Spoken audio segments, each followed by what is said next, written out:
So in today's video, we're going to take a look at the derivative chain rule.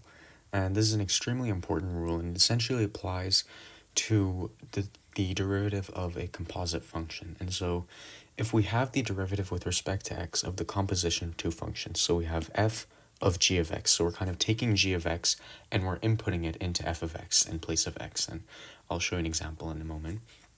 And then that's going to be equal to the derivative of f evaluated at g of x, so f prime of g of x. So essentially you're taking the derivative of f and then you're inputting g of x into that. And then we're going to multiply that by g prime of x, so the derivative of g of x.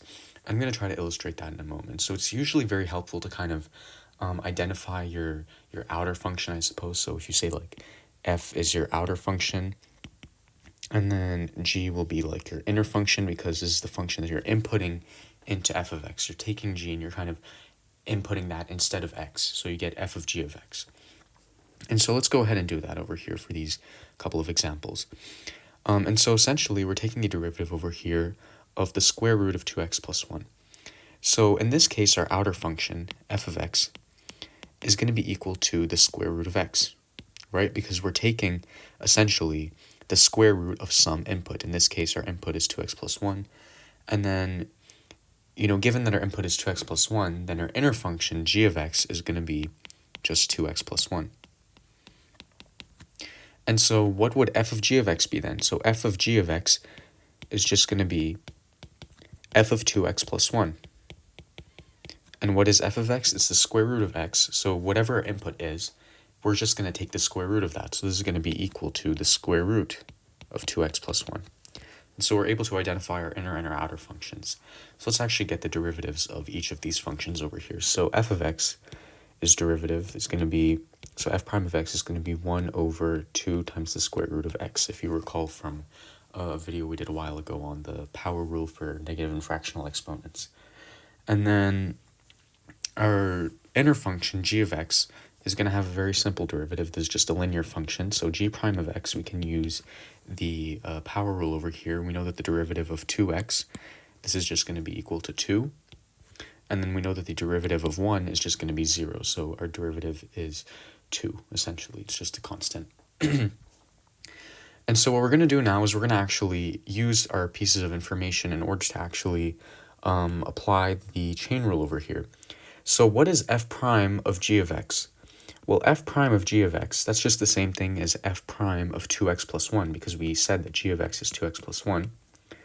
And what is f prime of x? Well, that's just 1 over 2 times the square root of x, which x is just our input. And instead of x, we're inputting 2x plus 1 this time. And so it's going to be 1 over 2 times the square root of 2x plus 1.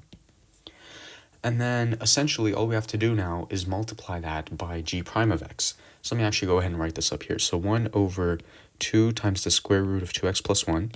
So this right over here, this is just f prime of g of x. And then we're going to multiply that by g prime of x. And g prime of x, we said, is just going to be 2. It's a constant. So we multiply that by 2. This right over here is g prime of x. And then we notice that the 2 and the 2 cancel out. And so this one and this one cancel out. And so we're just going to be left with 1 over the square root of 2x plus 1.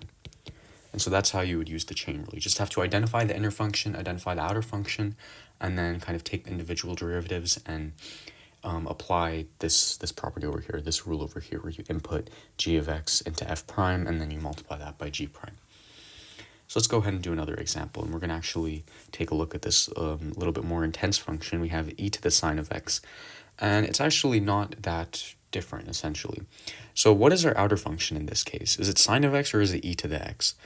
Well, in this case, it's actually going to be e to the x, right? Because if we say that f of x is equal to e to the x, and we say that g of x is equal to sine of x, then we know that f prime of x, or not f prime of x actually, where we know that f of g of x, which is going to be equal to f of sine of x, is going to be e to the sine of x. And so if we tried using kind of sine of x as our outer function, then we would get something different. And so we know right now that e to the x is going to be our outer function, and then sine of x is going to be our inner function, the function that we're inputting into f of x. And so what is f prime of x? Well, if you recall from the derivatives of exponential functions, the video we did on that, we know that the derivative of e to the x has a very nice property where it's always going to be equal to e to the x. And so f prime of x is equal to e to the x. And then what about g prime of x? This one is just a simple trigonometric function. We remember that the derivative of sine of x, again, we did a video on trigonometric derivatives. This is going to be equal to cosine of x. And so essentially, when we create the composition of f prime of x, or f prime of g of x, actually, we're inputting g of x into f prime.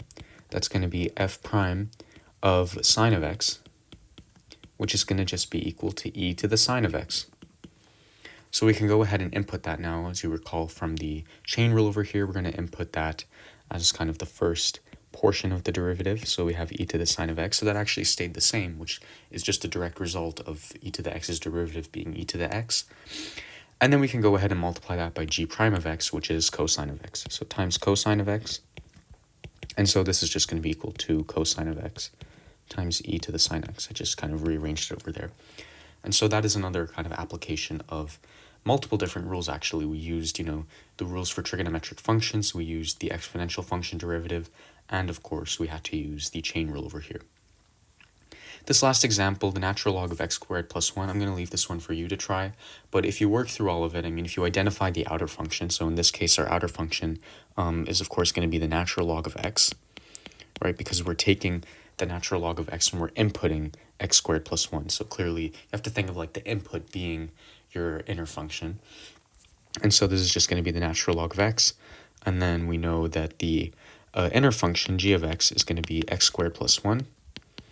And then if you take the individual derivatives, we know that we will essentially, I'm actually going to leave this one to you guys to try, but you will end up, if you work through all of the math, you'll end up with 2x over essentially x squared plus 1. So go ahead and try this one out. It's actually a very good example over here. So the chain rule is a very important rule, and it's very crucial when we start learning about implicit differentiation, which we will do eventually.